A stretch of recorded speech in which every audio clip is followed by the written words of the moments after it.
Good morning. I am so happy to be in this room again with its buzzy vitality, ideas flying around, progress being shared, because I need some hope.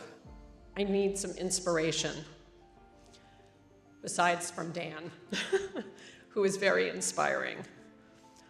Over the last several months, we've lost 3 good friends to ALS.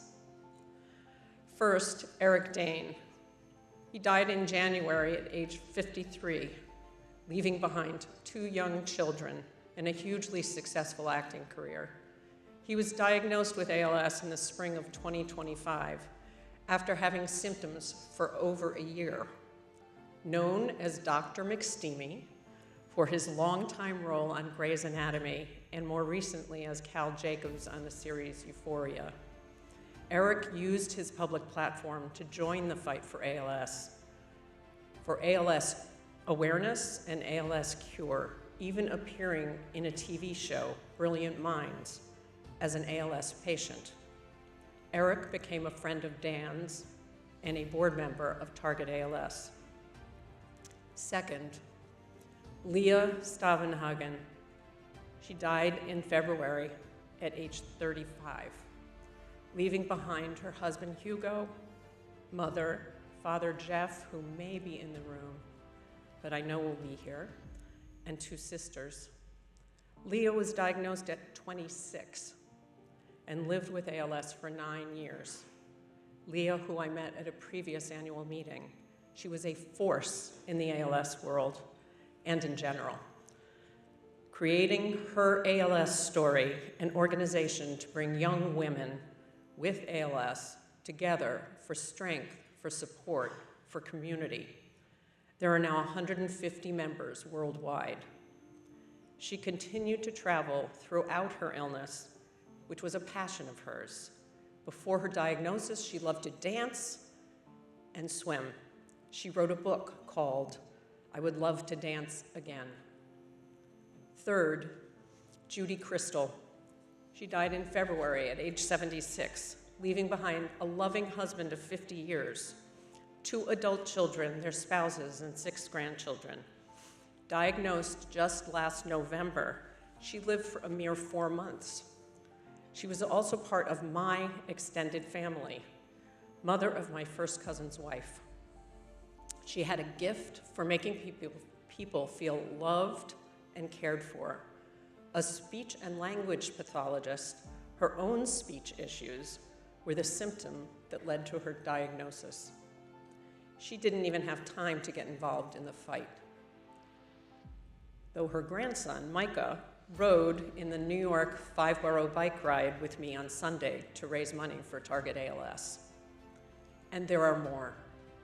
Jeff Grulich, who raised more than $1 million for Target ALS, died in April. As I was writing my remarks the other day, a close friend called to say that her brother had just passed away from ALS. And these are just the people I know and know of. It's enough. I start this way to remind you of the individuals who are out there, who are suffering with ALS, losing their ability to walk, to speak, to eat, and to breathe, who are dying. 5,000 to 6,000 people in the United States every year, 100,000 worldwide. Each and every one is precious. Each and every one leaves behind loved ones, work unfinished, potential unrealized. I start this way not just to remind you of the importance of your work, but of its urgency. I have my own personal reminder in Dan by my side every day. His presence and his continued focus on this fight remind me that we cannot stop until everyone with ALS lives. And going back to where I started, I am grateful for and so lifted up by this full room, 400 strong, with another 675 joining by video. And what you all represent. You represent the values of Target ALS, of radical collaboration. I have long believed in the power of people coming together to accomplish hard tasks, the seemingly unsolvable. Target ALS has adopted this value as one of its guiding lights. This room is a powerful representation of that value. You come from many different countries, bring diverse expertise to the mix. Our scientists in academia and industry, representatives of pharma, biotech, and venture capital, people with ALS, their caregivers, and the organizations that support them. Each of you is also precious for what he or she brings to this endeavor and for your commitment to working together. The value of deliberate disruption. We are not content with the status quo and are determined to break down the barriers that have stood in the way of progress.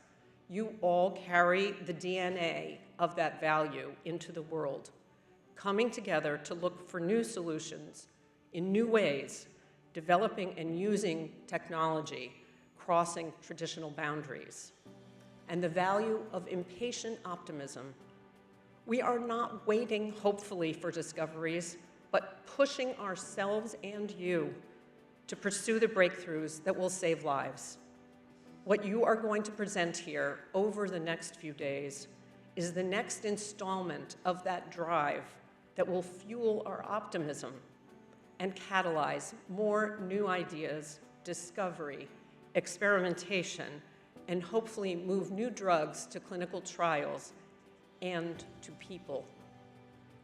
And this room represents real, deep, serious, exciting progress in understanding the basic biology of ALS, advancing knowledge of molecules and processes that drive the disease and that could stop it, in developing biomarkers that can be used to diagnose and assess the efficacy of treatments, in gathering vital data from ALS patients worldwide, in analyzing the data that can lead to new insights and pathways for research, in the development of tools, technologies, and approaches that can unleash our ability to make new discoveries, find new and promising targets. I am here on behalf of all those who have ALS and who will be diagnosed with it. I'm here on behalf of all of those who love and care for them. I am here to celebrate your achievements, to soak in the hope that they give us. But I am also here to say directly and forcefully, please keep going and please move faster.